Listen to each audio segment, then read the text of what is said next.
So Google's Pixel 10 flagship costs from 800 quid right now, while the Pixel 9a is about half the price, despite them sharing quite a lot of camera tech, sporting many of the same features, and having pretty similar spec sheets. So should you actually go ahead and spunk out the best part of £1,000 on Google's Pixel 10, or say bollocks to that noise and save yourself a few £100 with its mid-range option instead? Well, I've used both of them as my full-time smartphone now, so here's a Pixel 10 versus Pixel 9a video type situation. And full disclosure, your Uncle Spurt is pretty knackered and a smidge hungover this morning. So all you keyboard warriors who hang around waiting for me to up the specs, you can smugly correct me in the comments. You might want to warm up your fingers a bit because they're gonna be busy.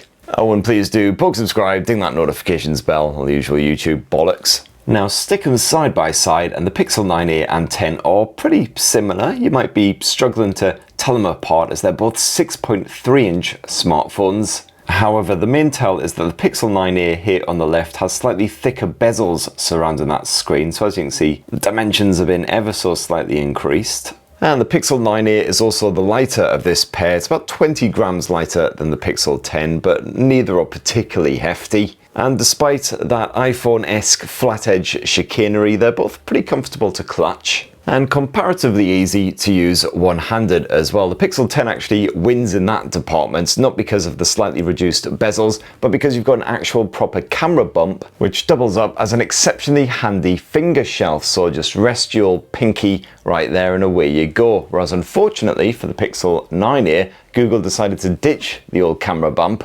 So not as easy to use one-handed, especially when your head feels like there's a bloody Jackie Chan film going on inside it. Now, if we flip the 9a and the 10 about, you'll see they've both got a lovely frosted metal frame. And then around the back, the Pixel 9a actually has a placky back, whereas the Pixel 10 goes for a Victus 2 rear end. That's a bit of Gorilla Glass. Now, it's got quite a shiny surface compared with the plastic of the 9a, but thankfully does a reasonably good job of repelling smudgy, nasty, greasy, grimy fingerprints. And touch wood, both still in pretty good nick. Obviously the Pixel 9a I've had a few months now. That's been stuffed into pockets and bags with other smartphones all rubbing up together, and so far no scratches or scuffs. Pixel 10, obviously it's very early days on that front, only had it a couple of weeks, but the Victus 2 seems pretty decent, repelling scratches and scuffs as well. It's also got Victus 2 up front, unlike the Gorilla Glass 3 of the Pixel 9a, so we have to be a bit more careful with the old 9a. I'd recommend getting a screen protector just to be sure.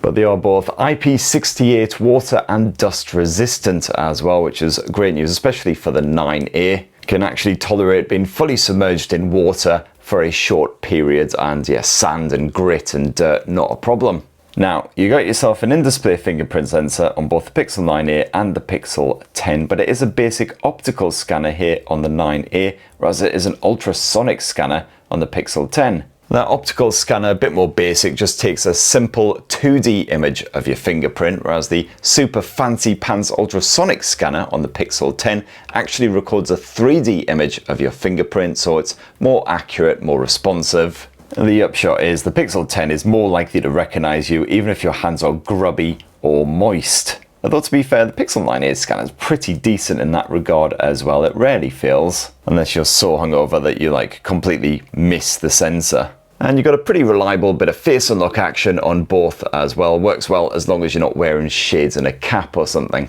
So ultrasonic sensor, glass front and back, and of course a good bit of finger shelf action. Pretty good so far, but still not enough to justify the extra £400. And both the Pixel 9a and the Pixel 10, as you can see there, happily sat on Android 16 at the moment, with 7 full guaranteed years of OS updates and patching as usual. Although the Pixel 9a has already used one of those OS updates to upgrade from Android 15 to 16, because it came with 15 in the box. And if you do spunk out that extra cash on the Pixel 10, well, Google will rather nicely gift you a full year of its AI Pro plan shenanigans, whereas with the Pixel 9a, you'll only get 3 free months. You get quite a few benefits with this subscription, but honestly most people probably won't be too bothered anyway. You get Gemini integration with the likes of Gmail, for instance. There's a whole list of the benefits and stuff on Google's website, so go check that out if you're intrigued, but the crux of it is after the 12 months, or the 3 months in the case of the Pixel 9a, you will have to spunk out almost 20 quid a month to keep up your subscription, which I think most people won't bother with. The main thing is that you don't need this Pro plan to use all the best AI features on your Google Pixel phone anyway. The likes of Gemini works absolutely fine. However, the Pixel 10, despite running the same version of Android, does boast a few bonus AI features compared with the Pixel 9a, including the fresh new Magic Q tool. Gotta admit, I'm hoping that Magic Q will be a bit of a game changer, but I am yet to organically use it, as I do most of my chatting in WhatsApp, and it doesn't seem to really have any impact there. However, one app which I really miss here on the Pixel 9a, which I do have on the Pixel 10, is screenshots.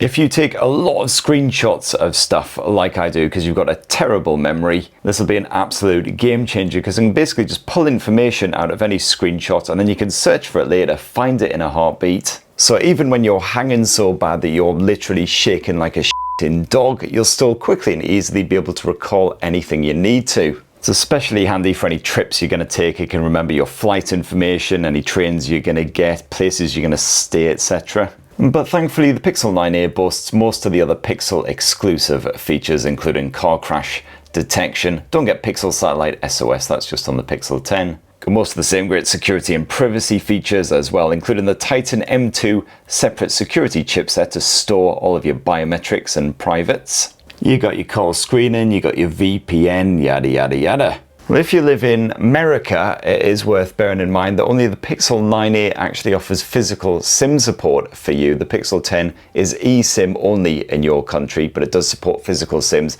in the likes of the UK and the EU. You do have eSIM support on both as well if you are doing a bit of traveling or whatever. You haven't got the latest, freshest Wi-Fi 7 support on either of these blowers, but the Wi-Fi 6E connectivity been absolutely fine. But while the Pixel 10 does have ultra-wideband support, that is sorely lacking here on the Pixel 9a, as it is a cheaper device. So you can't use the Pixel 9a to get into your fancy pants car unless you literally hoy it at the window. And the Pixel 9a and the Pixel 10 come with a meager 128 gigs of storage as standard. Yes, even the £800 flagship phone, which is rather miserly of Google. And it goes bugger all micro SD memory card support on either of them, as you might sadly expect. I'm already running out of storage on both of them. I'm constantly having to delete games and stuff because I just filling the frickin' things up. You can upgrade to UFS 4.0 storage, which is a bit faster here on the Pixel 10, but you will have to go minimum 256 gigs of storage for that. But the regular UFS 3.1 storage seems a wee bit faster here on the Pixel 10 compared with the 9a. Your games will load up a little bit faster. You know, nothing major, nothing mind-blowing. And then the display tech, pretty similar on this pair. You've got a 6.3-inch Axua screen on both of them. It's a POLED panel boasting 24-bit color reproduction and full HDR10 streaming support. So eye-pleasing, natural-looking images and 24 by 1080 pixel resolution, given precisely 422.2 pixels per inch according to Google's specs. You might think a full HD screen on a flagship's a bit paltry, but it's a 6.3 inches, so everything perfectly sharp, whether you're editing photos or just doing a bit of gaming on the side. The Pixel 10's display is ever so slightly brighter when you do max it out, but honestly both are perfectly good at repelling reflections and everything when you are outdoors. However, some disappointments with the display tech, especially for the Pixel 10 flagship. Neither of these smartphones sports an LTPO display, so the refresh rate can scale up to 120Hz on both, but not all the way down to 1Hz. That'd be particularly handy if you're just viewing a static image, for instance. Just helps to preserve battery life. And also, there's no real good PWM dimming on either of these. It maxes out at 240Hz, which is pretty meager compared with a lot of rivals. So you might find that if you are sensitive to OLED flicker, that these are not the smartphones for you. And also, when they're slightly moist, both of these displays are hideously unresponsive and just super bulky. And when it comes to the audio, both the Pixel 9a and the Pixel 10 sport a stereo speaker setup. It's actually been upgraded slightly here on the Pixel 10, so the audio is a bit more balanced. Let's start with some Pixel 9a action. Boost that volume all the way up. We've had some cracking Android smartphones so far in 2025, but one that is right up my alley is of course the OnePlus 13. And now the same, but with the Pixel 10. In fact, it's so far up my alley, it's playing merry havoc with my kidneys. But now Google has finally entered the fray with its latest flagship blower. So pretty closely matched when it comes to the actual volume, quite loud when you do max them out, especially as they are a bit more compact than a lot of other smartphones. And there does appear to be a clear difference in the clarity though. When you max out the Pixel 9a, everything gets quite tinny, quite distorted, not very pleasant to listen to, whereas the Pixel 10 kind of holds it together, and certainly the better of the two. Of course, you've got bugger all headphone jack action on either. Bluetooth streaming, I have had some issues with the Pixel 10. It can be quite a juddery connection at times, whether I'm streaming to my car using Android Auto or whether I'm connected to a pair of actual headphones on the go. I don't know if this is just a problem with me and my review sample in particular, but if it is an early days issue, then hopefully Google will sort it out soon. Now, as far as the performance goes, well, it's a Tensor chipset stuffed into the pair of them. Tensor G4 on the older Pixel 9a versus Tensor G5, the fresh new model, in the Pixel 10. Well, the Pixel 10 also enjoys an extra bit of RAM action, and you've got 12 gigs stuffed in there versus just 8 on the Pixel 9a. The good news is that the everyday Android experience perfectly smooth and satisfying on both of these smartphones. Of course, you do get the bonus AI stuff on the Pixel 10, the likes of Magic Q. The less than stellar news, unfortunately, is that if you are a gamer, you're not really gonna like either of these bloody things. You'll be fine with optimized stuff like PubG or Call of Duty, but if you're a Wuthering Waves or a Genshin Impact fan, then you'll find that that gaming experience isn't the smoothest, shall we say. Wuthering Waves in particular struggles really hard, especially when you boost the graphics settings up to higher levels, which I frankly would highly strongly advise against doing because it just ends up being a slideshow of a game. We're talking basically unplayable here, so yeah, definitely keep it on the lower to medium settings, at which point it is at least fairly stable. The frame rate does still judder and drop quite significantly at times, but it is generally playable. Now, the Pixel 9a actually technically beats the Pixel 10 when it comes to the battery specs. You've got a 5,100 mAh capacity cell stuffed in the 9a versus the slightly smaller 4,970 mAh battery of the Pixel 10 flagship. However, as you would imagine, the battery life's perfectly fine on both of them. I've not really struggled or been particularly worried about running out of charge by the end of a very long day, even with plenty of screen on time. And that's even with plenty of video and audio streaming, a bit of video chatting and camera play as well. I also ran one of those highly thrilling video drain tests, otherwise I get ripped apart in the bloody comments, where I basically loop the same downloaded video over and over on the Pixel 9a and the Pixel 10 to see which one survives the longest. And the Pixel 9a was the victor, lasting almost 24 hours, whereas the Pixel 10 survived for just over 20. And that Pixel 10 slightly faster when it comes to recharging though, supports 30 watt wired charging versus 23 on the Pixel 9a, so neither particularly nippy to be fair. And when it comes to wireless charging, both of them support it, but on the Pixel 9a it's the older Qi 1 charging, whereas the Pixel 10 supports the fresher Qi 2 wireless charging. So not only is it twice the speed at 15 watts versus 7.5 watts, but also the Pixel 10 supports Google's latest freshest Pixel Snap wireless charging stands and accessories, all very fancy pants. And so my lovelies, it's almost time for your Uncle Spur to bugger off and stick his head in an ice bucket, but before we do so, let's finish this lovely side-by-side comparison, the squint at the old camera tech. And despite that enormous price boost, the Pixel 10 actually uses the exact same 48 megapixel primary shooter with the 1/2 inch sensor as the far cheaper Pixel 9a. You'll find bugger all high-res mode action on either Google phone, but those 12 megapixel photos coughed out by these pixels are packed with crispy fine detail regardless, so they do look great on a larger screen. Thanks to its upgraded ISP, the Pixel 10 is occasionally more successful at capturing completely accurate tones versus the cheaper 9a, and it's usually quite obvious when there's high contrast involved. But the 9a certainly doesn't disappoint for its price point. There's no horrendous oversaturation or anything, just a slight saturation of those colours. And both pixels do well in ambient conditions and can also cope well with subjects who refuse to keep still. And when you're dealing with a proper full-on low light situation, again, the Pixel 10's upgraded ISP makes it the victor. It's the clear champion here, boasting less noise, more detail, and again, more accurate colours. And these phones also sport the exact same 13 megapixel ultra-wide angle shooter. And both are fine, though the Pixel 10 is again superior when shooting in lower light conditions. And of this pixely pair, only the Pixel 10 flagship actually has a zoom lens. It's a 10.8 megapixel telephoto shooter using a tiny 1/3.2 inch sensor. Now this serves up a 5 times optical zoom, maxing out at 20 times super res zoom, while the Pixel 9a tops off at 8 times digital zoom. And frankly, there's no competition at all once you do hit that 5 times zoom mark. The Pixel 10 pisses all over the 9a. I mean, I'm talking a full-on hosel spray right here.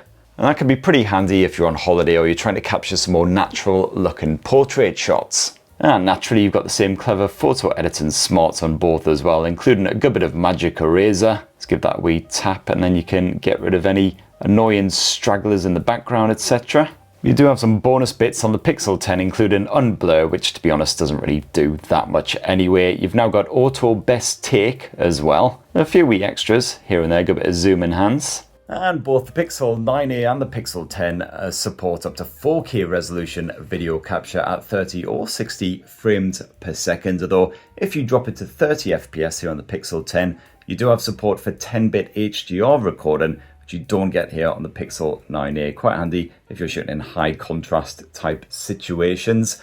Sadly, no video boost feature available on either. You've got to go for a Pro Pixel phone for that, which does help to clean up your night videos quite significantly, but hey-ho.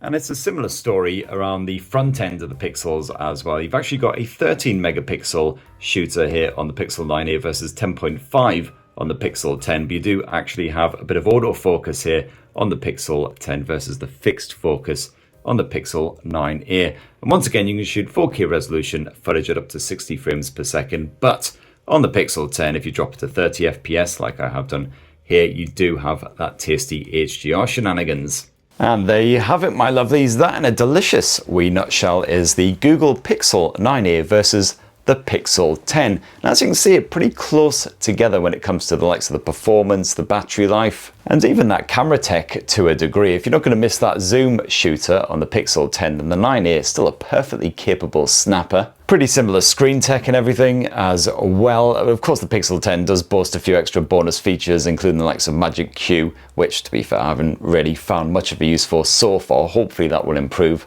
over time, but screenshots is still an absolute banger. But is it worth that extra 400 quid for that and the fact you've got that lovely bit of finger shelf action? I don't know, man. There's a pretty hard case for just going Pixel 9a and saving yourself quite a few pounds. But what do you lovely lot reckon? Please do let us know which you would prefer down in the comments below. If you've been using the Pixel 9a or the Pixel 10 as your full-time blower, it'd be great to hear from you as well. Please do bug subscribe, ding that notifications bell, and have yourselves a ruddy, wonderful rest of the week. I'm about to go scrape my tongue with a butter knife. Do I even have a butter knife? I highly doubt it, but yeah, it's got quite a furry coating now. It's not nice. Love you all.